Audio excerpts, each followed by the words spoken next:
It's truly getting to the point where I don't know what I used to do before I used TikTok. Like, I don't know how I got information. Like, what was the filtration system? Did I read? I don't remember. Like, every day I wake up, have a cup of coffee, drink an avocado smoothie, stretch, journal, work out, do all the things that are supposed to brighten my day and butter my butt. And then, immediately after, I spend 100% of the rest of my time just scrolling on TikTok, taking in buckets and buckets of memes and information that ranges from super noteworthy, life-changing, and affirming to so stupidly funny that it becomes part of my personality forever. Like this clip from my literal most favorite account, Juicy Rat Pussy. Yes, that's their name. Would you ever date a plus-size girl? And I mean plus-size. For me, I'm going to say no.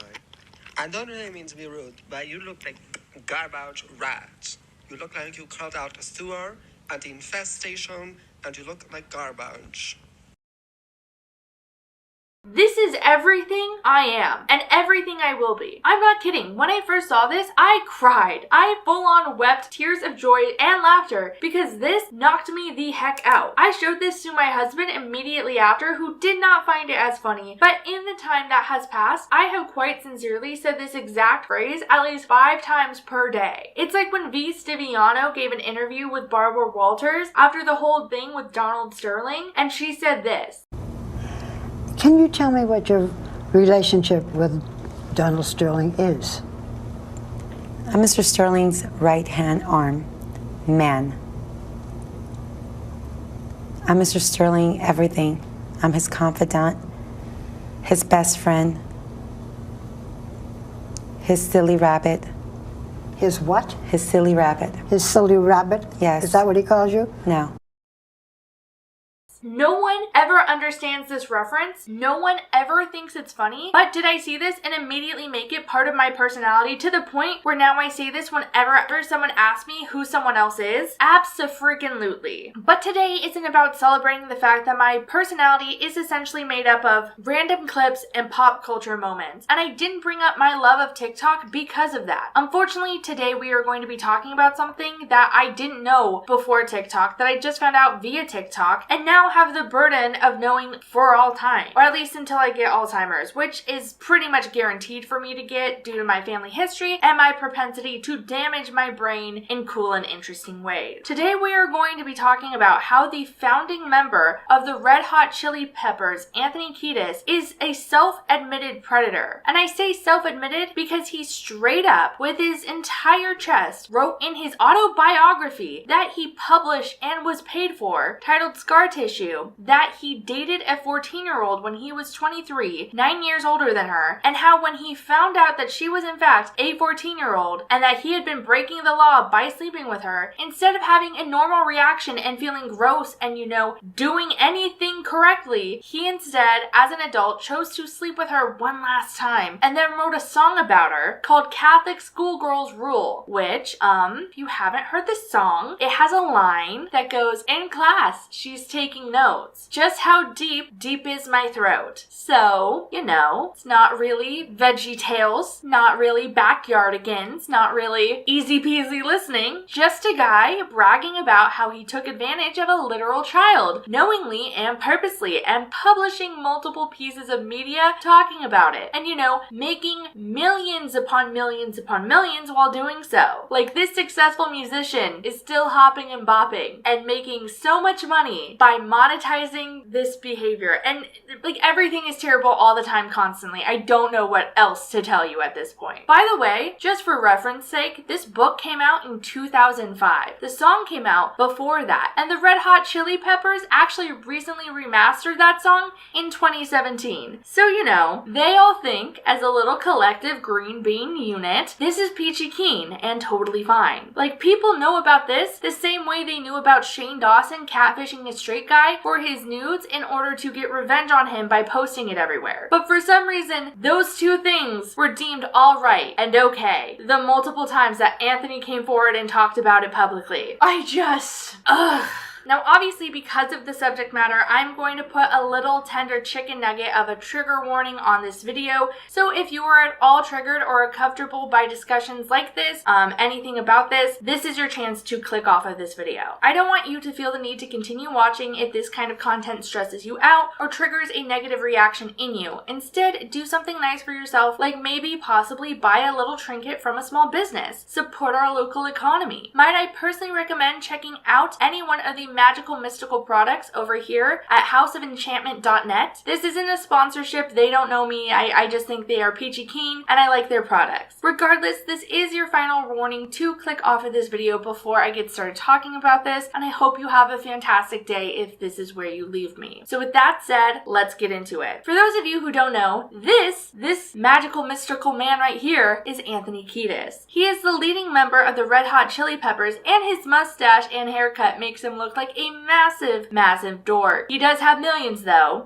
And obviously because of that, despite his dork face and silly haircut, Anthony has been incredibly successful in his life. In the last 2 weeks alone, him and the rest of his bandmates are reportedly set to make over $140 million by selling their entire song catalog, which is more money than you and I will ever make and ever even dream of seeing. Like, I can't even imagine seeing $100,000 in one place, much less $140 million. I imagine just on principle that you could make an entire house out of the stacks of cash alone, but that's neither here nor there. However, like I said before in the intro of this little video, Anthony is a creepy creep, but he's not like other creeps. He isn't like Cosby or Weinstein or any of the people who, you know, hid the fact that they were gross people who like to prey on others. Anthony's not like that. He's not like other predators. He's quirky. He's different. And he instead published a book where he admitted to sleeping with a girl while she was underage, knowing she was underage, and made money off of that. This is what he wrote in the book about someone who, mind you, isn't even allowed to drive and does not have the capacity to consent. She, meaning the 14-year-old, immediately threw off her clothes and we made love on the floor. I had known the girl for as little as 5 minutes, but I was certain of my affection for her. We spent the night together and I found out more about her, including the fact that she went to Catholic school. Parentheses, she would be the inspiration for Catholic schoolgirls rule. End parentheses. I love how he says that. Like, oh my god, this is such a compliment. When it's like you just encapsulated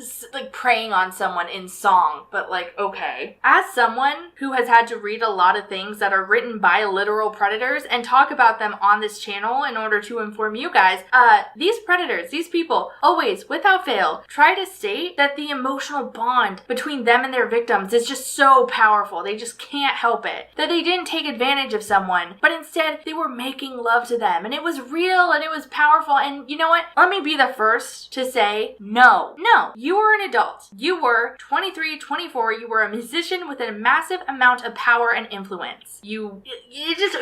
It's not that. She was a child who wouldn't have been allowed to have a job, much less do anything with you, because her brain isn't fully formed enough and she would need permission from a parental guardian to even board a plane. The power dynamic between a celebrity rock star and a literal child who wouldn't be allowed to open a bank account by themselves is not that which lovemaking can happen. Like, it just doesn't, that's not the case, Anthony. But it doesn't end there. Oh, no. Because if it did, he would still have plausible deniability. He could have still said, well, she was an 18-year-old Catholic schoolgirl, even though doubtful. But he could say he didn't know her age, and if he had known her age, he wouldn't have done what she did, and it was all a misunderstanding. He could have said that, but he doesn't, because he continues. The next day, we drove to Baton Rouge, and of course, she came with us. After we got off stage, she came up to me and said, I have something to tell you. My father's the chief of police, and the entire state of Louisiana is looking for me, because I have gone missing. Oh, and besides that, I'm only 14, which, I know, that's a lot of information that I just threw at your little brain helmets. But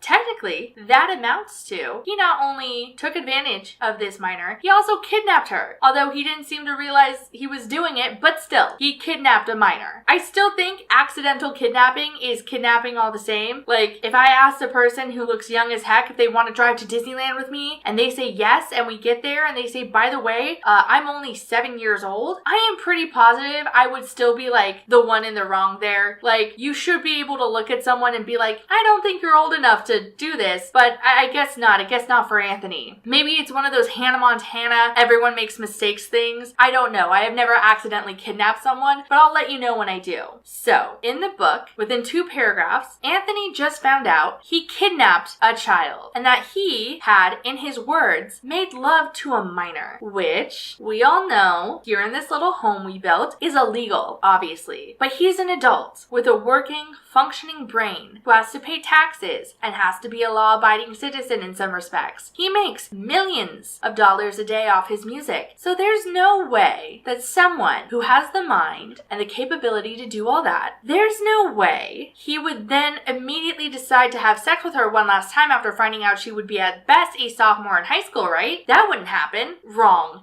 And you knew it was wrong because I already talked about that at the beginning of the video, because I couldn't help myself. This absolute creep continues on in the same paragraph saying, I wasn't incredibly scared, you know, about kidnapping and assaulting this minor, which is like a crime, which you should have been scared of. What are you talking about?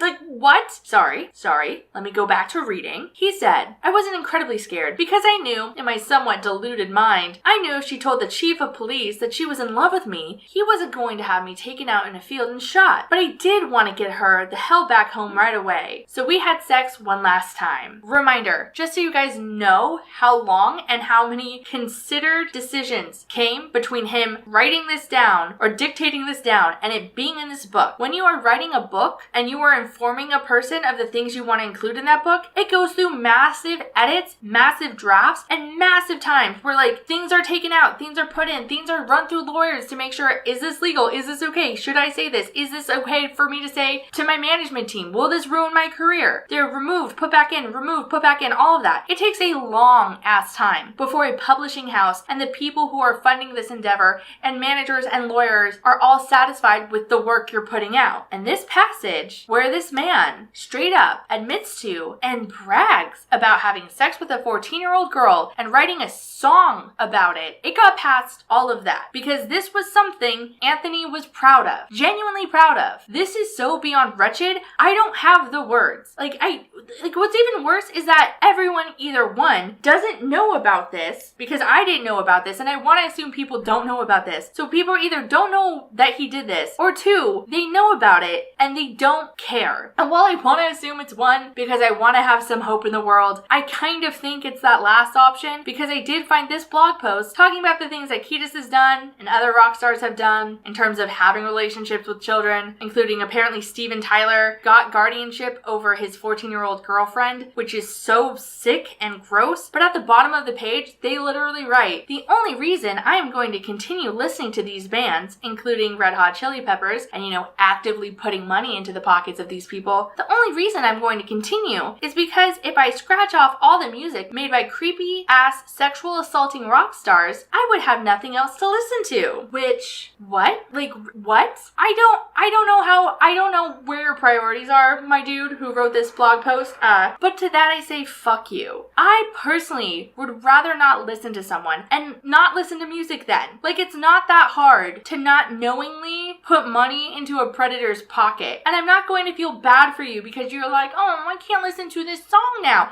Like, what? There are so many artists who aren't that. Just listen to them. I just want to not. And yet I am still. I have no idea why more people don't know about this. And if you want to, please spread this video around so people do know. But with how proud Kiedis is of this book and talking about this story to the point where he even wrote a song about it, it's just insane to me. But let me know what you guys think about this in the comments down below. Do you think this is all fine as wine and I'm being a reactive jerk face here? Or do you maybe think knowingly engaging with a minor like this is wrong? Let me know all of that and more in the comments down below. But with that, I'll see you in my next video. Later days.